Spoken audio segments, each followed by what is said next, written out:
Hi there. I am Melissa Cummings, and I'm the founder of Cedar Ink, a company dedicated to helping people post easily and meaningfully. What were you doing before you started this, and why did you go with this? I actually have 2 decades of a very left brain career. So I started as a synthetic organic chemist at Merck Pharmaceuticals for 4 years. And then I went back to grad school at Wake Forest and then spent 10 years working in what was my dream career, actually, as a physician assistant. I worked in nephrology, which is kidneys, and I loved it. I got to work with a very underserved, underrepresented population, which is the dialysis population. And that was my bread and butter. I loved it. And so during that time, back when I was in New Jersey, I had this group of friends who I was like so grateful for, and they were amazing friends. At the time, I just had so many insecurities and had experienced a lot of rejection in my life beforehand. I remember distinctly walking into the apartment for the first time, and I was so nervous. My heart's beating in my throat, my mouth is dry. And I walk in, and it literally looks like a vintage Martha Stewart has spent 3 days decorating. I mean, there's charcuterie boards and nuts and chocolates and wine and music playing. I mean, it was like the whole setup was just amazing. And I remember being so overwhelmed in that moment because I just felt so cared for and so seen and so known. But then at the same time, all of that inadequacy surfaces, all of the comparison surfaces. I could never do this. My apartment doesn't look like this. I don't know how to host like this. And I just remember thinking, I wish that I could do this for other people. I wish I could decorate like this. I wish I could make friends cared for like this. That's so stuck with me that I ended up, as I grew in that, then I started to do that for other people. So as a researcher and in medicine, I'm really good at research and I love listening to people. So I kind of took those skills and I just started listening, like, what do you need? What do you want? And just kind of like I listened to my patients. Like I loved like listening to patients and hearing like, what's the problem, distilling down the information and creating plans where they felt really cared for. Similarly, I started doing that on the side for friends. I take all the Pinterest ideas and all of what they wanted for their wedding or their birthday party or engagement and distill it down and create this like beautiful cohesive event. Fast forward 2012, I met Tanner, who we get married, and we started doing all these hostess things together because hospitality is such a core value for us. So we're helping friends with their events, we're throwing our own events. And then in 2019, at 38 weeks pregnant, my husband was 3 months into a 5.5-month job loss. And out of frustration, I could not find simple solutions to hosting and to find these cohesive solutions for hosting. We launched Cedar Ink. Fine, I'm going to do it myself. While we were hosting, I'd often use that research. I'd be like at a dozen stores and 4 different websites, just trying to find the right pieces to put together. I loved it, but it would take an enormous amount of time. And there were just like simple solutions didn't exist. So we launched Cedar Ink in 2019. So in 2019, we did 23,000 in sales. In 2020, we did 80. In 2021, we did 241,000. The coolest thing was we did all of that with entirely organic growth. There was no marketing, no paid ads. We didn't use any third-party software. We used keywords that I made up in my head. 87% of our products have hit the top 100 list for their categories in Amazon. We just didn't know about those third-party software. We would have used ads if we knew how to do it. Like, it wasn't like we didn't need it. It was more like we just didn't even know about it. But it really just spoke to the fact that we had hit this untapped market of people who are asking for easy, cohesive solutions for hosting. In 2022, I felt like I lost myself a little bit. Even though we were hitting kind of our highest numbers, I felt like a rudderless ship is the best way I can describe it. It felt like I had just lost my vision, my excitement. And I think looking back at it now is like, I'd kind of lost connection with the thing that I was most excited about. I was really excited about creating these solutions for people. I had never defined it, so I wasn't really connected to it. I think that's what it was. Like I'd never really sat down, never done a vivid vision, never really laid out like, what are the values? What are the things that drive us? What's the problem that keeps me up at night that I really want to solve? It was kind of more of this just subconscious. I know I can't find this. I know that this is good. And so I want to solve this problem without being able to clearly define it.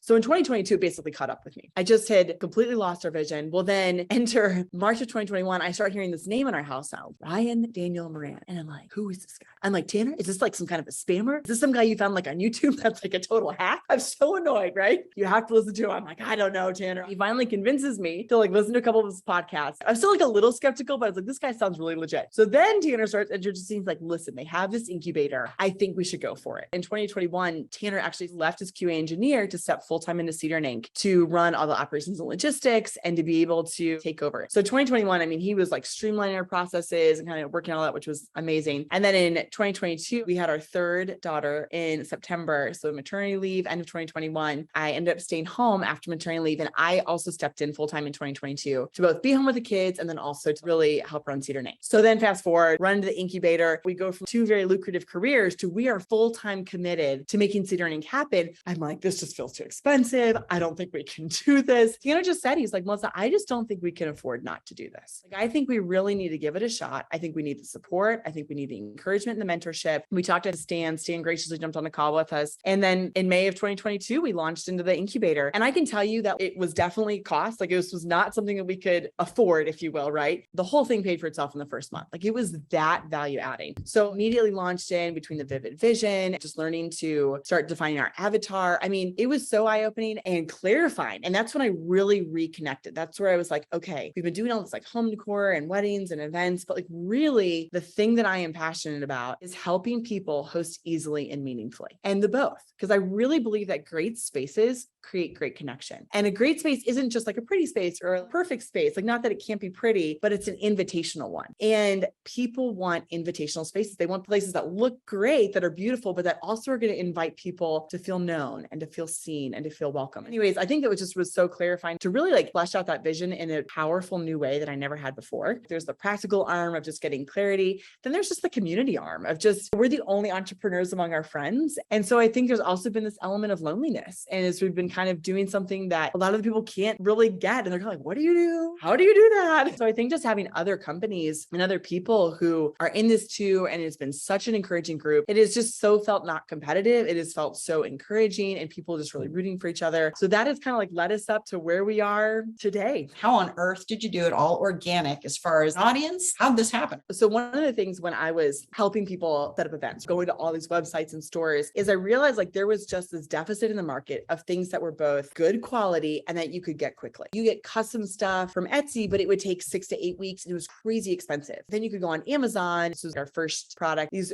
acrylic engraved reusable signage for weddings. So not only was it like the 1 through 20, but then it had all the coordinating signage. So gifts and cards and favors and guest book, because either you're going to spend $8 to $10 per number on Etsy at the time, or you're going on Amazon and they're paper, but then you don't also have the signage, and then it's not eco-friendly, it's not reusable, and somebody spills sauce on your 17, you have to buy a whole new set anyways. Like, it really just came out of, I cannot find what I'm looking for. And so what's so interesting, Sue, we'd used a little bit of things like Viral Launch to be able just to say like, hey, is this a good idea? And all of the data told us it was a terrible idea. You look up table numbers, right? Just on Amazon. The other reason we specifically wanted to look on Amazon is because for all the previous years, like, 5 or 7 years previously when we've been married, we'd always just flip things on the side for fun and kind of like a little side hustles. One of the things I was very committed to is like, I'm not going to be doing shipping. We spent so much time, which is fine. We had excess time to do that, but I do not want to fulfill myself. So we want this to be scalable, reproducible, and we're not going to be shipping this. We're not going to be like scrambling to find tape at 10 p.m. at night. So we knew we wanted to do Amazon. We knew we wanted to do FBA, mostly just because it would allow us to scale and even see if these were scalable products, right? Then we could diversify to multi-channel fulfillment. But at the time, we just said, we want to find a reproducible product and model. So I'm looking on Viral Launch, and again, you said like table numbers, and there'd be like 23,000 searches a month just for the keyword table number, not even like wedding or anything else, just that. But then if you looked up acrylic or reusable or eco-friendly, it was like less than 200, which basically means like no one's looking for it. Flooded market. All of our competitors were single use, not eco-friendly, less than a $20 price point. All the data said, don't do this. But I just said, this doesn't exist. Surely somebody else is looking for this, whether it's florists or brides who just want better looking things, or people who are more eco-friendly and they can reuse them or pass them on to a friend or like sell them. Despite all the data, we launched and we just went for it. I literally made up the keywords that I thought, what would I be looking for if I was going to be looking for this on Amazon? And I just typed them down, put them in the back end, and we launched. And our biggest problem was we kept selling out. We were selling them at a $64.50 price point. We kept selling out. Within 3 months, we were in the top 15 for our category. We just hit one of those niches where it was like people just wanted it. The same thing happened again with our initial trinket dishes. We just put out these generic trinket dishes or jewelry trays and then just raced the bottom of how fast you can get there. I just kept saying like, none of these are personalized. I could get 10 of the same trinket dish if I wanted to give it as a favor while I'm hosting, put it out on plates for our dinner party guests or give them to a bridesmaid, but nothing's going to feel personalized because it's just going to be this generic, cute design trinket dish. So we really wanted ones with initials on them so people could choose something that felt very meaningful and personalizable and kind of have this element of customization without me sitting there hand customizing things for hours on a Wednesday. No one's looking for initial, no one's looking for monogram, no one's looking for personalizable. So despite the data, we launched yet again within 3 months at a higher price point. We were were within the top 100 in 2 categories, both jewelry tray and decorative bowls. Even just reflecting on the own data, I just said like, there's a market here. People want to have things that are meaningful and cohesive and simple, with the sense of just, they're not having to sift all over the place. And does this match this? And does this go with this? Or on the other hand, of how do I just make my guests feel cared for and seen, and something that feels a little bit more intentional? I think the market just kind of spoke for itself. And I think in some ways it validated this deeper need for people wanting something that's a more meaningful solution for hosting. You're on Amazon and you have your own site. Are you doing both, right? We're 99% on Amazon. So we kind of launched our own site because one of our long-term visions is that we really want to do like how-to tutorials and videos and be able to have more customizable dinner decorating table kit, right? Where someone could go on and there'd be everything they needed to decorate a table. They're not worried if the tea lights match the centerpiece or it's just kind of all there. So people can just go on and get the kit. That's difficult, if not impossible, on Amazon. However, at the same time, Amazon right now, they make the process easy. Our customers are there and there's a lot of growth. So for right now, we're 99% on Amazon. We kind of have our storefront. We'll randomly get just kind of organic orders from it, or people will contact us. And so we love having it. We eventually plan to scale there, where for right now, per the recommendation of the coaches, we're kind of focusing on Amazon right now, just to really scale the products, scale the business, and also use Amazon as a platform to vet which products are really great sellers and which ones are kind of like, tried it, not that great, not what our customer needs. It's just not clicking. And so then we can just phase it out. For customer acquisition, are you doing content stuff? Are you just doing pay-per-click ads? What are you doing? On Amazon, we finally have a great automated software that basically runs all the ads for us. We did a marketing agency, wonderful learning experience. What not to do. Just hemorrhaged money for 4 months. It was not capitalism.com approved. One of those things we didn't know, but we definitely know we will not do again. So high differences. We had done that, got burned by it, cut off all the marketing once we entered the incubator thing, found a much better resource through the incubator, and then launched with this. So we're now running a ton of paper ads. We're already seeing incredible value. We've only been doing it for 6 or 7 weeks. Like our last 70 rolling was 20 something percent, which was amazing. We see a lot of great scalability and growth potential, which is awesome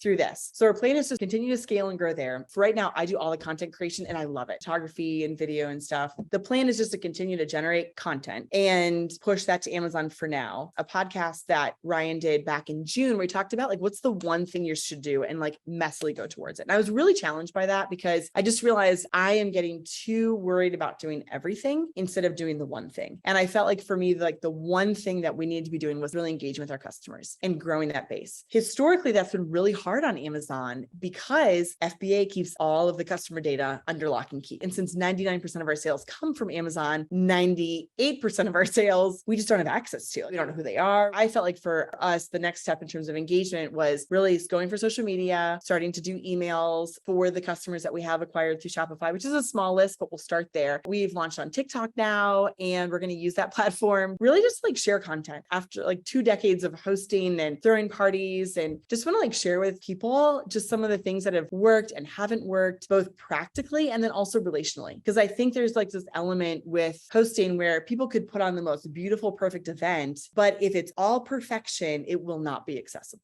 And what really makes people feel known is that transparency, the vulnerability. It's really working out our own stuff. And when we can bring our best, freest self to the table, we are going to invite others to be their best, freest self. And I think that's where real connection happens. That's where real friendship happens. And that's where we both see the messy and the real, but then also the more that we're known, the more there's potential to really be cared for and loved and respected. And so to me, that's something I'm just like so passionate about because I've seen value in my own life. You know, I think relationships are everything. There's kind of this 2-pronged arm that I'm just like so excited to talk about on TikTok. So anyways, we've launched there, which I'm excited about. Instagram, we kind of plan to use to showcase how you can use products and also highlight and show other people's uses of our products, which I'm really excited about. Like as customers are like, hey, look what we did. We have a social media person who's amazing. And she's just been awesome at responding. So that's kind of the goal there. And then Facebook, we really want to grow. It's kind of this community of being able to create a place where people can share their successes or challenges, and would love to one day have a team of women who are also just thoughtful, intentional hostesses who someone could say, hey, I have my mother-in-law coming over in a week. Any tips on how to manage that anxiety? Or, hey, my space is really small. What could I do with this space to be able to make it a little bit more functional for hosting 10 people? And to be able to kind of have a community of like back and forth where both the community itself and maybe some of the moderators are really engaging and being able to help. My heart is really to serve. I really want to just serve people and to just hopefully offer something that would be of value. And yeah, and then if they find value and then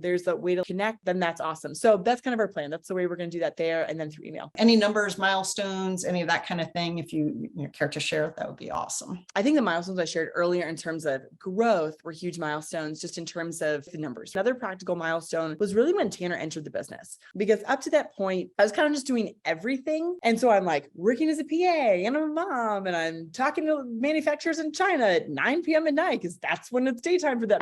At the time, it was kind of like in the grind and it was like fun. It was so unsustainable. And so one of the milestones, actually, when I look at 2021, was Tanner really implementing really reproducible, scalable systems. He did a great job at that. If it's working, I'll just be like, we'll just keep doing it. And Tanner's like, this is terrible. This is terrible. Why are we doing this? When we'd send boxes into Amazon, like I might send 18 boxes of inventory. I didn't have a system with our manufacturers. So they would just send us a ton of stuff. Then I'd be cutting open every box, trying to figure out what was inside, counting everything that was inside, then repackaging. Then we go to our printer and I'm like printing off the pages and taping them on. And in my mind, there's no problem because I've just always done it. So Tanner comes in and he's like, oh my gosh. He's like, we need to get a thermal printer. I'm in frugal mode. I'm like, that's $180. We cannot afford that. He was like, Melissa, we can't not afford this. We need to invest in our business. So he gets a hold of all of our manufacturers. We have consistency on all the cartons that say what's inside, how much does it weigh, what's the size of the carton. We look at the carton, we know exactly what's inside. They do the same amount in every carton. So, we're case packaging things. We get a thermal printer. The first day we used that, I was, oh my gosh, I cannot believe we haven't been doing this for years.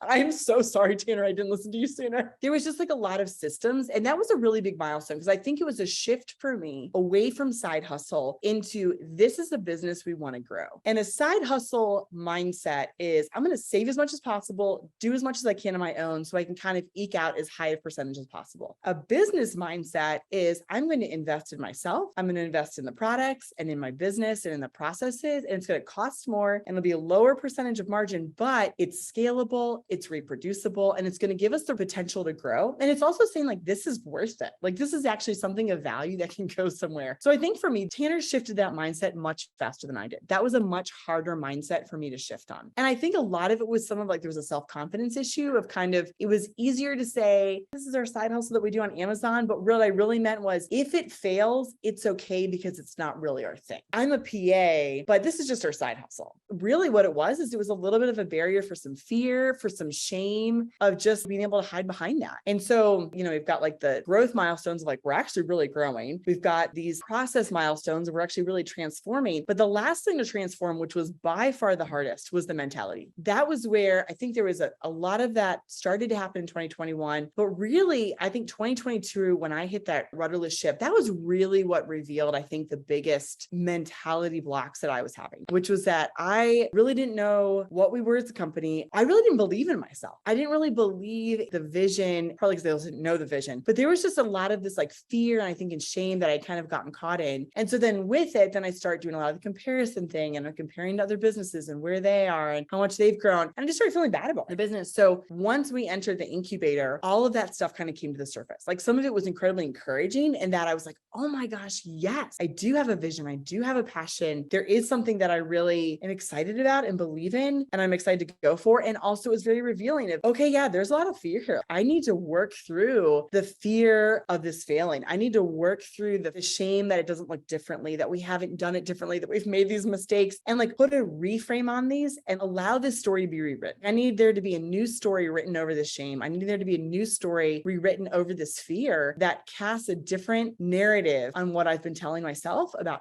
who I am and what this business is. And so I think that has really been the transformation and like kind of that process over the last 3 months that has been the hardest and also the most rewarding. Even like 4 days ago when we were in the middle of pitch week, some of this feedback we got from our pitch, and instead of being like, yes, I can do this, I thought, nobody wants this, I can't do this. And I kind of crumbled. I was a mess on Friday night. So instead of kind of devolving for as long as I would have before, I feel like I was able to kind of come out of that sooner, which again, I think even speaks to some of the transformation and also just speaks to like, this is such a journey. And I think I'm still on that journey. And also I'm committed to like inner work of transformation for myself and for our company. Long term, what do you want to do with this? Our goal over the next 4 years is to really create this company that is going to be at the intersection of, again, helping people host easily and meaningfully. We'd love to grow with the intent of maybe selling it in between 3 to 5 years from now. And in the meantime, just like creating a great community and doing something that I don't really see in the market yet. I see pieces of it, but I haven't just seen cohesive relational solutions to hosting. Grow and scale and sell. And we're going to aim for it. And if we don't hit it, then that's okay too. Again, I think holding it very open-handedly, but giving it our best effort and see what happens. I've been on this journey of identity in the last 4 years. And I found that in moving through the fear, I'm always find my truer identity on the other side of the fear.